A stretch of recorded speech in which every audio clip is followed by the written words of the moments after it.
Bwana, mambo ni aje mwanajukwaa wa Mzinga Sports, na hapa nimekwambia kwamba tumerudi tukiwa na mwendelezo wa taarifa nyingi za usajili wa tetesi za nyota mbalimbali ambao wanahusishwa kutoka eneo moja kwenda eneo jingine. Tayari tumeshapiga baadhi ya tetesi kutoka huko nyuma, lakini kwa sasa tunaendelea tena. Tetesi bado ziko nyingi na tunaendelea nazo mdogo mdogo. Sasa kuna taarifa ya Simba kuhitaji huduma ya Ibrahim Jabbar. Yes, hii taarifa naamini watu wengi sana wameiona. Taarifa hii bwana ilianza kutokea kule kule Afrika Kusini. Kuna waandishi walipublish hii taarifa na baadaye kaja huku nyumbani kwa maana Tanzania. Pia nimeona waandishi wengi wameizungumzia hii deal ya Ibrahim Jabbar. Yes, lakini kwa sababu tulikuwa tuko na changamoto mbili tatu, nikasema tukirudi tutakuja kuipiga hii story. Ibrahim Jabbar anahusishwa na Simba. Yes, ni kweli kabisa. Hiyo naweza kuconfirm kwamba anahusishwa na Simba, na Simba bado, kwa taarifa ambazo ninazo, bado hajasaini kwenye kikosi cha Simba, lakini yupo katika rada. Yani kocha ameshampoint anamhitaji, na kuna uwezekano muda wowote hii deal ikakamilika, lakini tunasubiri muda kadri mambo yatakavyokwenda, lakini so far hii deal ipo, yani ipo active, bado haijafa. Lakini upande mwingine ni nyota ambaye tunakwenda kumwangalia hapa Ibrahim Jabbar. Ni nyota wa aina gani? Yes, na kwa nini anakwenda ndani ya Simba? Ibrahim Jabbar kwanza ni raia wa Nigeria ambaye kimsingi amezaliwa Nigeria nyumbani, amekulia Nigeria na akapata nafasi ya kucheza katika timu za vijana za Nigeria. Wenzetu Nigeria wana scouting network kubwa ya pale ndani, kwa sababu Nigeria ni taifa ambalo lina raia wengi sana. Kwa hiyo wao wanafanya utulivu kweli kweli kwenye kuscout wachezaji ambao wanakwenda kwenye timu za vijana. So wao walifanya clinic, hiyo ilikuwa ni mwaka 2018.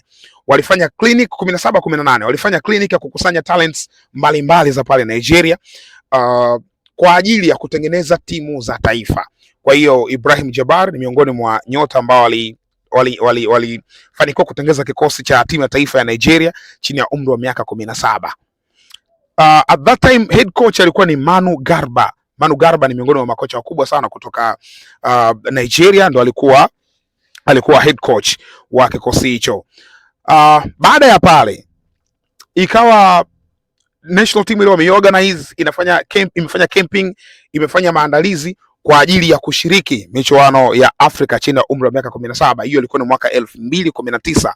Michuano ambayo kama tutakumbuka vizuri, Tanzania ndio tulikuwa wenyeji. Tuliandaa sisi katika viwanja viwili, uwanja wa Benjamin Mkapa na uwanja wa Azam Complex, na Nigeria walikuwa katika kundi moja na Tanzania.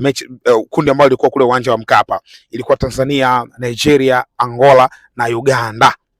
Yes, kwa hiyo hilo lilikuwa kundi moja. Kule kundi la pili lilikuwa ni Cameroon, Morocco, Senegal pamoja na Guinea. Hilo kundi la pili ndio lilikuwa limeweka camp huku Azam Complex. Nakumbuka sana hiyo michuano, ndio maana natoa in details. Ibrahim Jabbar alikuwa miongoni mwa nyota wa kikosi cha kwanza cha Nigeria.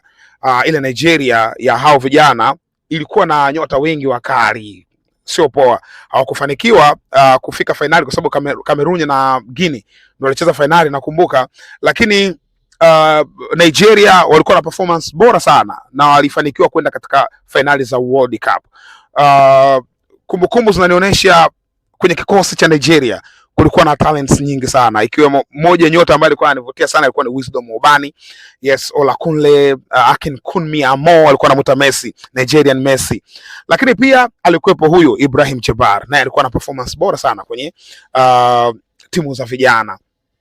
Sasa Ibrahim Jabbar baada ya kumalizika kwa michuano ya kombe la dunia, kama ambavyo tunafahamu kwamba nyota wengi waga wanapata market pale, wanaonekana maeneo mbalimbali, wanakwenda kina Wisdom Ubani, hao walienda Ubelgiji, Akinkunmi Amo alienda Sweden kule timu ya Zlatan Ibrahimovic, na wengine walienda maeneo mbalimbali. Yeye Ibrahim Jabbar akaenda Afrika Kusini. Yes, na Afrika Kusini alienda kujiunga na kikosi cha Stellenbosch, the Stellies. Stellenbosch ni timu ya Cape Town ambayo nyuma yake kuna tycoon mmoja mkubwa sana anaitwa Johan Rupert. Katika sessions zilizopita huko nyuma tuliweza kumzungumzia, hususan kipindi kile Simba anakwenda kucheza na Stellenbosch, tuliweza kumzungumzia Johan Rupert, miongoni mwa tycoon wazito sana. Hii timu ina scout wachezaji kutoka Afrika maeneo mbalimbali. Hata hapa Tanzania waliweza kumscout Ali Msengi. Yes, na alienda kucheza, lakini Nigeria pia walifanikiwa kumscout Ibrahim Jabbar kutoka kwenye ile squad. Na yeye akawa ameingia kwenye kosti ya Stellenbosch. Aliyemchukua ilikuwa ni huyu kocha Steve Barker, kocha wa Simba.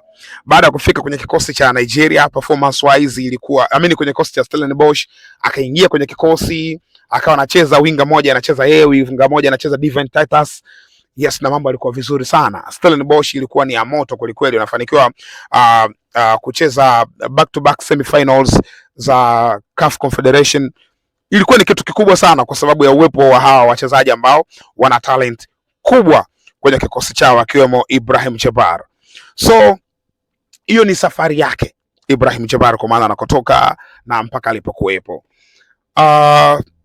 Kocha Steve Barker kwa sasa ni kocha wa Simba, na yeye ndiye ambaye amewaambia Simba kumsajili huyo mchezaji. Yeye ndo alimpoint huyo mchezaji, maana yake anamfahamu vizuri, kama ambavyo alichukua baadhi ya wachezaji akiwemo Anise Ura ambaye alitoka Ivory Coast pamoja na Ismail Olivier Toure, naye pia ni Ivory Coast, na wote amewajumuisha kwenye kikosi.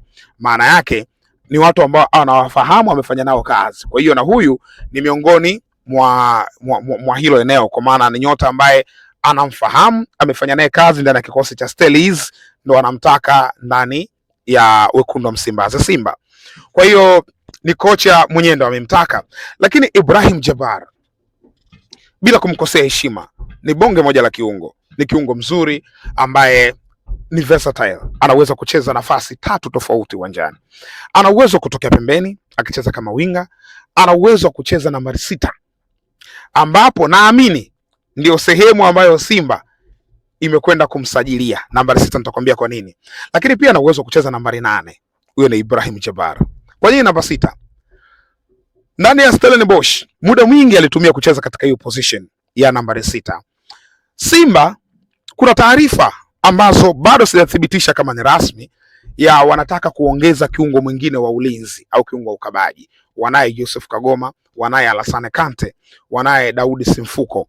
Lakini kuna taarifa kwamba Alassane Kante huenda akaondoka kikosini. Nani anakuja kuziba pengo lake pale? Mchezaji gani wa kimataifa mwenye daraja la kuweza kukaa katika lile eneo? Steve Barker alifanikiwa na Ibrahim Jabbar katika michuano mikubwa ya kimataifa, alifanikiwa naye. So si shangai hizi taarifa zinazozungumzwa na hiki kinachoendelea, kwa maana ya Steve Barker kwenda kumchukua Ibrahim Jabbar, ni vitu ambavyo unaona kama vina mahusiano ya moja kwa moja. Lakini so far muda utakwenda kueleza kama ni kweli hiyo deal ipo, kwa maana ya Kante kuondoka na replacement yake kwa Ibrahim Jabbar, au vipi. Ni swala la muda, lakini taarifa zinaeleza hivyo.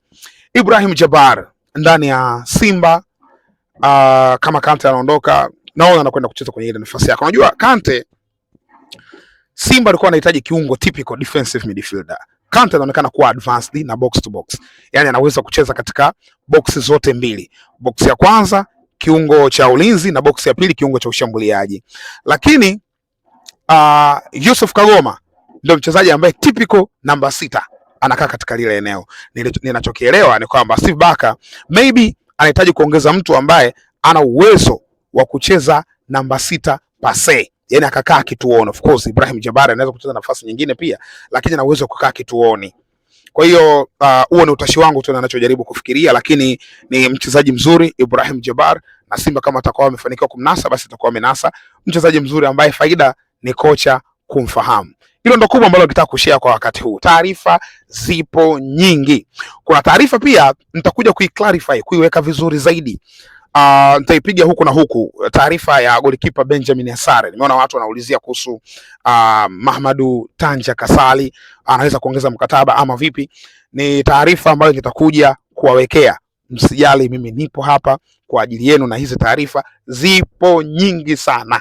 Kule Azam taarifa ziko nyingi sana. Nimeona kuna mtu pia amesema mbona utoe taarifa za Azam? kule kwa Azam zipo taarifa nyingi na zenyewe tutakuja kuzipiga leo. Sijui namtambulisha mchezaji gani, lakini inawezekana ikawa Enoch Molia. Nimetoa tu wazo, inawezekana ikawa ni Enoch Molia ama mchezaji mwingine tofauti, lakini yote kwa yote usisahau kusubscribe, na hii ni Mzinga Sports.